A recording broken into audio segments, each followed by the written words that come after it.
আলোচনা করি।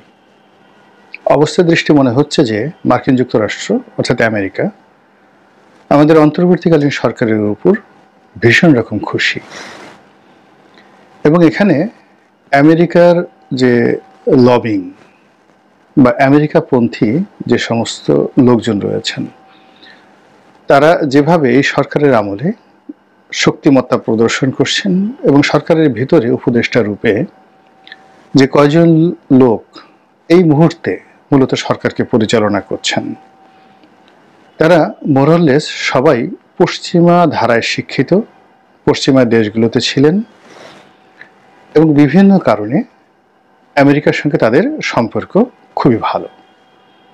আপনি যদি জনাব খলিলুর রহমানের কথা চিন্তা করেন, যিনি এখন সবচেয়ে গুরুত্বপূর্ণ ব্যক্তি, মানে নিরাপত্তা বিষয়ক উপদেষ্টা, ভারতের যে অজিত দোভাল, ঠিক একই ক্যাটাগরিতে তাকে বাংলাদেশে নিয়োগ দেওয়া হয়েছে।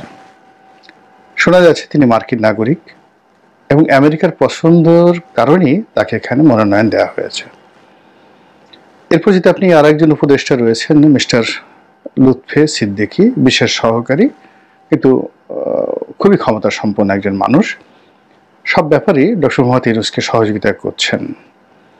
তারপর বিডার চেয়ারম্যানের কথা যদি চিন্তা করেন, তার যে ব্যাংকিং পেশা, কিংবা সিঙ্গাপুরে তিনি যেখানে ছিলেন মন্টেগ ন্যাশনালে, ওখানে তার যে কৃষ্টি এবং কালচার প্রায় পুরোটাই পশ্চিমা ধাঁচের।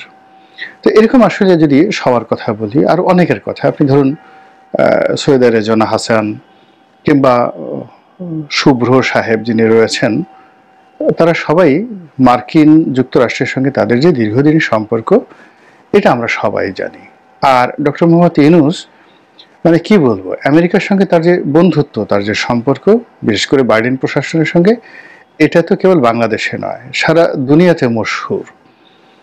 তো যে জিনিসটি আমরা কল্পনা করেছিলাম, আশঙ্কা করেছিলাম, এটা আমাদের নির্বুদ্ধিতার কারণে, সেটি হলো মিস্টার ডোনাল্ড ট্রাম্প তিনি যদি ক্ষমতায় আসেন তাহলে ডক্টর মোহাম্মদ ইউনূসের সর্বনাশ ঘটবে, নরেন্দ্র মোদীর ক্ষমতা বাড়বে এবং শেখ হাসিনার কপাল খুলবে।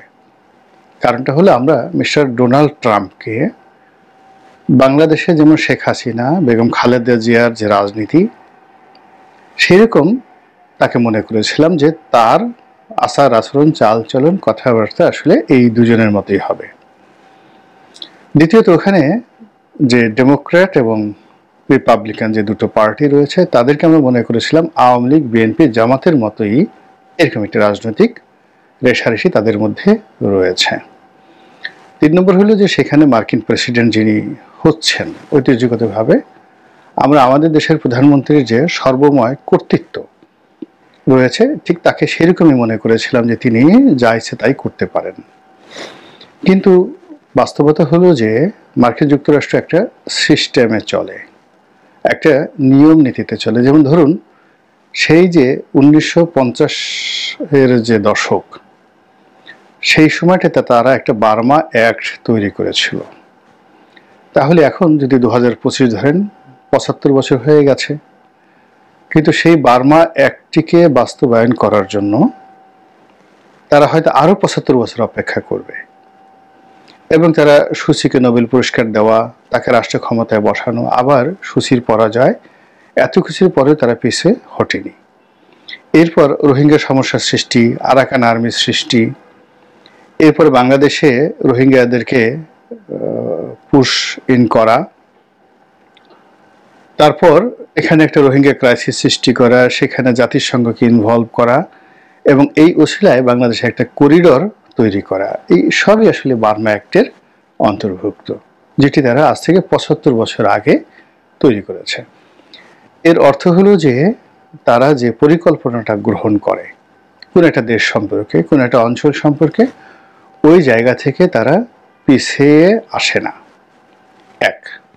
2 নম্বর হলো মার্কিন যে ফেডারেল সিস্টেম রয়েছে, সেখানে একজন যিনি রাষ্ট্রপতি, তার খুব অল্প ক্ষমতা রয়েছে দেশের অভ্যন্তরীণ বিষয়ে নাক গলানোর। এর কারণ হলো এখানে স্থানীয় সরকার খুবই শক্তিশালী। স্থানীয় সরকারের যে ছোট ছোট পৌরসভাগুলো রয়েছে, গ্রামগুলো রয়েছে, ওরা এতটা স্বাধীন যে ধরুন একটা ইউনিয়ন পরিষদের মতো একটা ছোট পৌরসভা বা ইউনিয়ন পরিষদের মতো একটা সংগঠন যেখানে আছে, কাউন্টি বলা হয় যেটিকে, ওখানের যে মেয়র তাকে ওখানকার রেভিনিউ কালেকশন করতে হয় এবং তার নিজস্ব পুলিশ রয়েছে এবং সেই পুলিশ তাকে অ্যারেস্ট করে ফেলতে পারে। এরকম একটা বিধি ব্যবস্থা তারা সেখানে গড়ে তুলেছে। দ্বিতীয়ত শহরগুলো, এবং একটা সিটি কর্পোরেশনের সঙ্গে আর একটা সিটি কর্পোরেশনের কোনো যোগাযোগ নেই, পুরো জিনিসটাই চলছে একটা পলিসির মাধ্যমে এবং রেভিনিউ জেনারেটিংয়ের মাধ্যমে। তো দেশের বড় বড় শহরগুলো, যেমন ধরুন শিকাগো, যেমন নিউ ইয়র্ক, এই শহরগুলোর যে মেয়র তাদের যে ক্ষমতা ওই শহরে ডোনাল্ড ট্রাম্পের চেয়ে অনেক অনেক বেশি, শিকাগোতে এবং যাকে বলা হয় নিউ ইয়র্কে। এবং সমস্ত মার্কিন মুলুকে এরকম মেয়রদের একটা বিরাট ক্ষমতা রয়েছে। এগুলো এক। 2 নম্বর হলো যে মেয়রের বাইরে যেটা আর একটা প্রশাসন রয়েছে সেটা হলো গভর্নরের একটা প্রশাসন রয়েছে। তিনিও তার জায়গাতে প্রচণ্ড স্বাধীন এবং তার রাজ্যের ব্যাপারে তার উপরে সিদ্ধান্ত নেওয়ার ক্ষমতা কারোরই নেই। আবার যেটা সিটি কর্পোরেশন সেখানে মেয়রের উপরে সিদ্ধান্ত নেওয়ার ক্ষমতা কারোরই নেই। এরপরে রয়েছে সিনেটরদের একটা অফিস, মানে প্রতিটি নির্বাচনী এলাকাতে। এরপরে কংগ্রেসম্যানদের একটা অফিস। প্রায় প্রতিটি অফিসই এতটা স্বাধীন এবং এতটা ক্ষমতাধর। একজন কংগ্রেসম্যান ধরুন তিনি বেতন পান, আমি যে সময়টাতে ওখানে ফেলোশিপ করছিলাম তার বাৎসরিক বেতন ছিল আনুমানিক $22,000 মতো বা $30,000 মতো, কিন্তু এটা বাৎসরিক $30,000 মতো। কিন্তু তার যে অফিস, এত বিশাল একটা অফিস, সেখানে 70 থেকে 80 জন লোক নিয়মিত কাজ করে বড় জায়গাগুলোতে, আর কম করে হলে 20 থেকে 25। এবং সেই অফিসের সকল ব্যয় কেন্দ্রীয় সরকার বহন করে এবং সেখানে $3.5 লাখ থেকে কোনো কোনো জায়গাতে মাসে $10 লাখ পর্যন্ত কংগ্রেসম্যানের অফিসে মার্কিন ফেডারেল সরকার অর্থাৎ কেন্দ্রীয় সরকার ব্যয় করে। এবং তার যে কর্মপরিধি, একজন কংগ্রেসম্যানের যে কর্মপরিধি, আপনি ওখানে না কাজ করলে বুঝতে পারবেন না। আমরা বাংলাদেশে বসে একজন এমপিকে অনেক হেয় করি বা ছোট করি, কিন্তু একজন সংসদ সদস্যের যে কি ক্ষমতা সেটি আপনি ইংল্যান্ডে গেলে এবং আমেরিকাতে গেলে বুঝতে পারবেন। তো এত ক্ষমতার মাঝে আমরা যেটা দেখি ডোনাল্ড ট্রাম্পকে, বারাক ওবামাকে, সেটা হলো তার বৈদেশিক নীতি সংক্রান্ত বিষয়, বৈদেশিক ট্রেড অ্যান্ড কমার্স সংক্রান্ত বিষয়ে তার যে ক্ষমতা সেটাকে দেখি। এবং মার্কিন সেনাবাহিনীকে দেশের ভিতরে নয়, দেশের বাইরে যাকে বলা হয় কার্যক্রম চালানো এবং যুদ্ধ ঘোষণা করার ক্ষেত্রে তার স্পেশাল কতগুলো পাওয়ার রয়েছে। এবং দেশের পরমাণু যে কেন্দ্রগুলো রয়েছে ওইগুলোর চাবিকাঠি তার হাতে রয়েছে। এই বিভিন্ন কারণে মূলত মার্কিন যুক্তরাষ্ট্রের প্রেসিডেন্টের একটা ক্ষমতা রয়েছে। কিন্তু ব্যাপার হলো তার যে কার্যালয় হোয়াইট হাউস, এই হোয়াইট হাউসের ব্যয় বাড়ানো বা কমানো এই বিষয়ে তার আসলে অত ক্ষমতা নেই। অদ্ভুত একটা শাসন, কিন্তু অসাধারণ এবং সুন্দর। তো সেই ক্ষেত্রে মিস্টার ডোনাল্ড ট্রাম্প বাংলাদেশের ব্যাপারে রাতারাতি কোনো কিছু করবেন, ডক্টর মোহাম্মদ ইউনূসকে হারিয়ে দিবেন, এই জিনিসগুলো আমরা যারা জানতাম না, আমি আমার কথা আজে বলছি না, যে হোল তারা এরকম আশা করেছিলাম। কিন্তু ইদানিং যেটা দেখা যাচ্ছে সেটা হলো যে বাংলাদেশের ব্যাপারে আমেরিকার যে পলিসি, সেই পলিসিটি পরিবর্তন হয়নি। 1। 2 নম্বর হলো যে সেই পলিসি কি, যেমন এখানে একটা ডিপ স্টেট কাজ করেছে, এখানে রোহিঙ্গাদেরকে নিয়ে তাদের একটা প্ল্যান আছে, এখানে চীনকে হারানোর জন্য তাদের একটা প্ল্যান আছে, এখানে ভারতকে চাপে রাখার জন্য একটা প্ল্যান আছে। এই সমস্ত প্ল্যানগুলোকে একত্রে করে তাদের একটা মনোপুত সরকার প্রতিষ্ঠা করার জন্য যে সিক্রেট পলিসি, সেই সিক্রেট পলিসি হলো ডিপ স্টেট পলিসি। এটি নিয়ে আমরা ইতিমধ্যে আলোচনা করেছি, সেটা থেকে তারা এক সুতো নড়েনি। অর্থাৎ বাইডেন প্রশাসন যে কাজটা চালিয়ে আসছিলেন তার মেয়াদকালীন সময়, ঠিক একই জিনিস এখনো চলছে। 2 নম্বর হলো যে আমেরিকার যে প্রিয় পাত্র, আমরা তাকে বলতাম হিলারি ক্লিন্টনের বন্ধু, বিল ক্লিন্টনের বন্ধু, তিনি ক্লিন ফাউন্ডেশন অনেক টাকা দিয়েছেন, এজন্য একেবারে ডোনাল্ড ট্রাম্প এসে তাকে ধরবেন যে এত বড় সাহস, তুমি আওয়ামী লীগের সুবিধাভোগী হয়ে আবার বিএনপির প্লেট ছিদ্র করতে এসেছো, এটা তো হবে না। কিন্তু এটা আমেরিকা, এটা বাংলাদেশ নয়।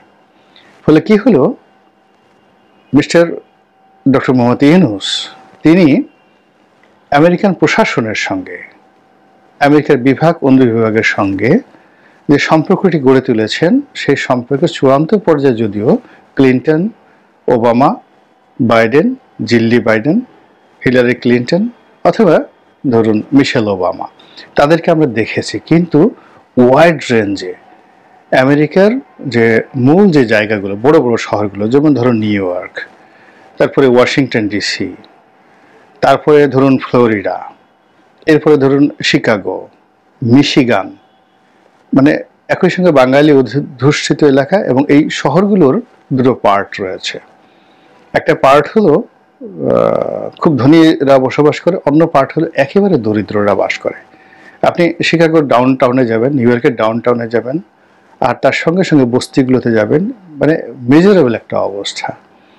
এবং যেখানে যেখানে দারিদ্রতা রয়েছে সেখানে সেখানে ডক্টর মোহাম্মদ ইউনূস খুবই জনপ্রিয়, ভীষণ রকম জনপ্রিয়। এরকম যারা, যাকে বলা হয় একদিকে বিশাল অট্টালিকা আর একদিকে অনাহারী মানুষের কান্না।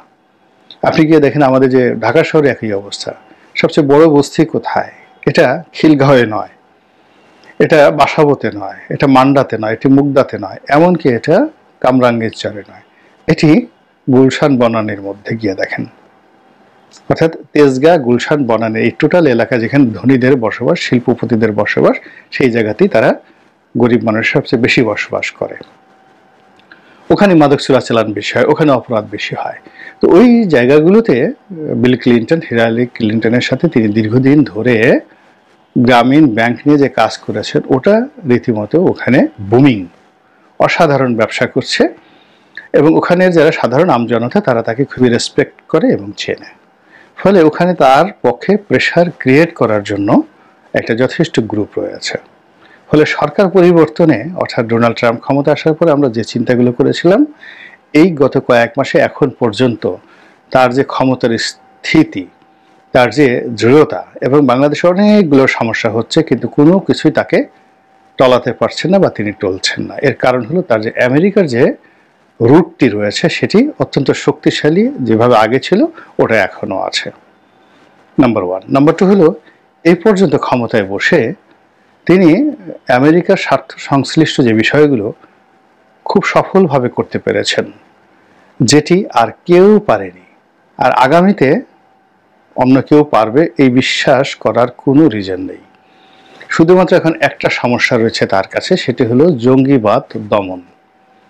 আমেরিকা যদি তাকে গ্রিন সিগন্যাল দেয়, এই জঙ্গিবাদ দমনের নামে শেখ হাসিনা যে নাটক করেছেন ওটা আর নাটক থাকবেন না। এটা রীতিমতো চিৎকার, কান্নাকাটি, ইয়ানফসি ইয়ানফসিতে পরিণত করার জন্য ডক্টর মোহাম্মদ ইউনূসের মাত্র 1 ঘন্টা সময় লাগবে। এখন যত ফুফা দেখেন, ভুং ভাং দেখেন, যত রকম জোশ দেখেন, জিহাদি জোশ দেখেন, এগুলো সব কর্পূরের মতো উড়ে যাবে।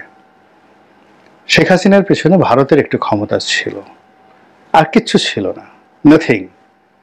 তো সেই ভারতের সেই ক্ষমতাগুলো নিয়ে তিনি যে আতঙ্ক তৈরি করে ফেলেছিলেন, সেখানে যদি ডক্টর মোহাম্মদ ইউনূসের মতো একজন যোগ্যতম লোক, লেখাপড়া জানা লোক, তিনি যদি তার ডান্ডাটা একটু সোজা করেন, চোয়ালটা একটু সোজা করেন, বা যাকে বলে শক্তিশালী করেন, এবং তিনি যদি কোনো সিদ্ধান্ত নেন নেতিবাচক, সেই সিদ্ধান্ত বাস্তবায়ন করা মানে তার জন্য 1 মিনিটের বিষয় না। এবং এই বিষয়টি গ্রামীণ ফোনে যারা চাকরি করেন, গ্রামীণ ব্যাংকে যারা চাকরি করেছেন এবং ওনার সঙ্গে যারা ডিল করেছেন, তারা এই বিষয়গুলো হাড়ে হাড়ে টের পান এবং জানেন।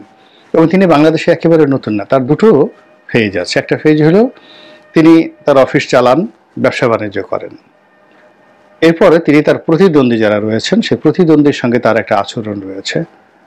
তো তার সঙ্গে যারা শত্রুতা করেছে মিরপুরের বিভিন্ন এলাকাতে, গ্রামীণ ব্যাংক ভবন নিয়ে, আশেপাশে জায়গা জমি নিয়ে, তাদের জীবন এবং জীবিকা কোন অবস্থায় গিয়েছে, এটা একটু সাক্ষাৎকার নিয়ে মানে নিলেই আপনি বুঝতে পারবেন যে ডক্টর মোহাম্মদ ইউনূস আসলে কি করতে পারেন।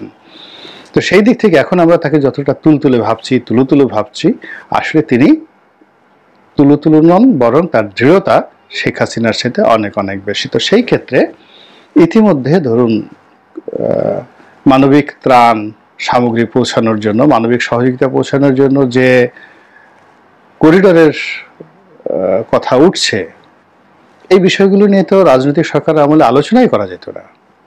এইগুলো এক।